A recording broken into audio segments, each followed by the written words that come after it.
Hey, and welcome back to my series of videos about the FT Flyer.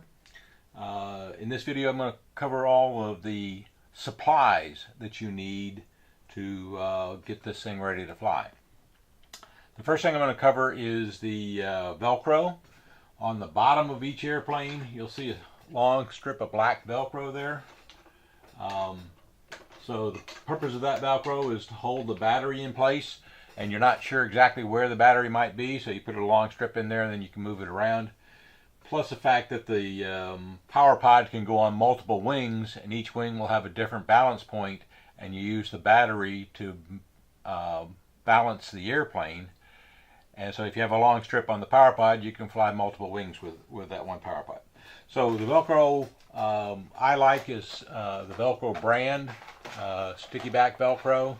This is a long roll. It's a 15-foot roll. I got it at Walmart. Got fuzzy side here, got hook side there. Get some Velcro. You can buy the Velcro in strips like this, usually at Walmart or other places. And again, you need both sides.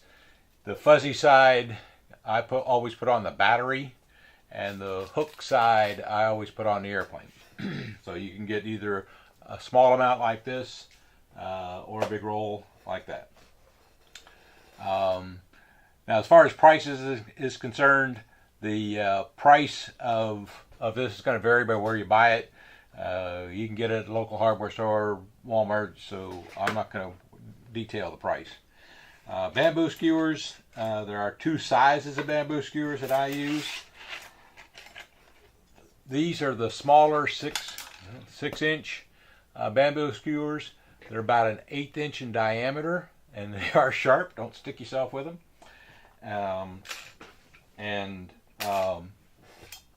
So I use those in the power pod to hold things in place. And then I use these, I think they're 12-inch skewers to put on the leading edge of the wings to both protect the leading edge and give it strength. You get these in packs of like 24 or 100 at your local grocery store. The only thing you got to watch out for is make sure they roll nice and straight. Okay, you'll find some of these don't roll. You know, when you twist them around, they're not rolling straight. That one's even worse. So I'll pick the straightest ones I can find and put them on the wing to keep the wing straight. So that's the bamboo skewers. Again, the smaller ones are 1/8 diameter. The larger ones, the 12 inches, are 5/32 in diameter. Diameter is not exactly important, but they are two different sizes. The next thing you're going to need is a couple of zip ties. Again, from your local hardware store. Two of the really small 3 to 4 inch size zip ties to hold the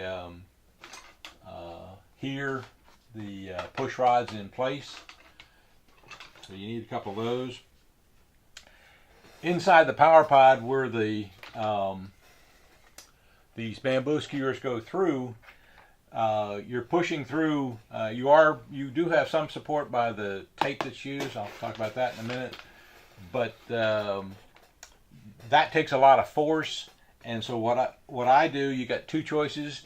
You can get a piece of plexiglass like this from your local Home Depot or Lowe's or something like that. It's an 8x10 sheet.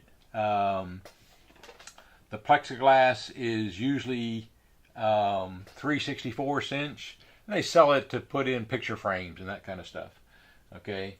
So I take and cut a small strip out of it that looks like that, and then cut it about that long. Drill a hole in it, 1/8 hole to put the bamboo through, and then you hot melt glue this on the inside. And when you put the bamboo through, it makes sure the bamboo doesn't move around or wallow out the hole that the foam foam board is kind of weak, so you strengthen those. So one piece is going to last you a long time. One piece is about $1. So that's if you don't want to do that and you have a couple of old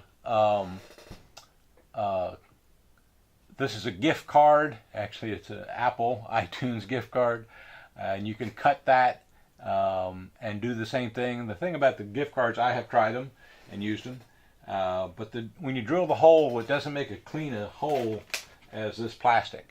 So if you got some gift cards laying around, use that. If you want to get the plastic, you can. But the gift cards will work pretty well. You just have to be a little more careful when you drill the hole that you get the hole nice and clean. Okay, so the next thing is strapping tape. Lots of different kinds and brands. You want the ones that have this fiberglass filament in it. Okay, so you can see the fiberglass filament. This is the heavy-duty Duck brand. Heavy-duty Duck brand reinforced tape. It's usually 2 inches wide. They're usually all the same width. Use it for packing and shipping and so forth. But the fiberglass filaments is what gives it the extra strength. So you can get either the Scotch brand or the Duck brand. They'll all be the same. Figure out which one's the cheapest that you want. A couple things for helping when you build it is find a couple of popsicle sticks and put 2 rubber bands on each end, so that when you get ready to align the rudder and the elevator, then you open this up like that, okay, and slide it over the rudder and elevator so that it's held straight with the horizontal and vertical stabilizer. And then those are aligned, and then you can align the servos and get everything nice and straight. So that's just a handy little thing to do. You're going to need some rubber bands. One of these number 64 rubber bands is enough to hold the landing gear on. You can find that at any office supply or sometimes Walmart and grocery stores have them as well. You want to paint the thing. If it's all white, you're not going to be able to see it too well. I do several different kind of paint schemes. That was the first idea. Put a few stripes on it. This one I painted a bit more solid and slightly different. Well, I guess it was the same color top and bottom. I always try to make the bottom a nice bright neon kind of color. I made the tail yellow. And you can probably see there I've got some sparkle. You can buy this what's called glitter blast, okay, and spray a nice little pattern on the tail if you want. For the paint, I use these Krylon shortcuts, a small amount of paint in a nice convenient size. Get them at your local craft store. Walmart sometimes carries them. Most of your craft stores will carry these. And so I got red, orange, and blue. First time I flew this airplane, some blue jay came out and tried to attack it. It thought it was a blue jay. So get some bright colors. Get some pretty decoration if you want. Put some glitter on your airplane. And last, this paper is not waterproof. So you can waterproof your airplane by several ways. You can paint it better. You can use a polyurethane coating on it. I've tried on both of these airplanes. I've used this, which is a Kiwi brand heavy-duty water repellent. It's basically the thing you put on in. It's called Camp Dry. There it is, Camp Dry, and you spray it on your shoes and your tent and that kind of stuff when you go camping. It keeps it dry. But it absorbs quite well into the paper and does make it water repellent. Won't make it waterproof, but it'll make it water repellent. If it starts raining, land real quick and get it out of the rain. But it's a silicone spray. You don't need a lot of it. You don't need to soak it. Just put a good coat like you're painting it on there. Let it sit out to dry. Has a bit of smell to it, so just like the paint has a bit of smell to it. Put it out in the open air to dry. Do it in a well ventilated area. And so the silicone spray you can find at your local hardware store. You can buy it on Amazon. Most camping places that sell camping stuff will have the Camp Dry. So that's the extra supplies you need. I'm not going to price it all. It's whatever you want to pay for it, or do without if you don't want to paint it or waterproof it. But you do need the tape, and you do need some bamboo. So thank you for watching, and stay tuned for the next video.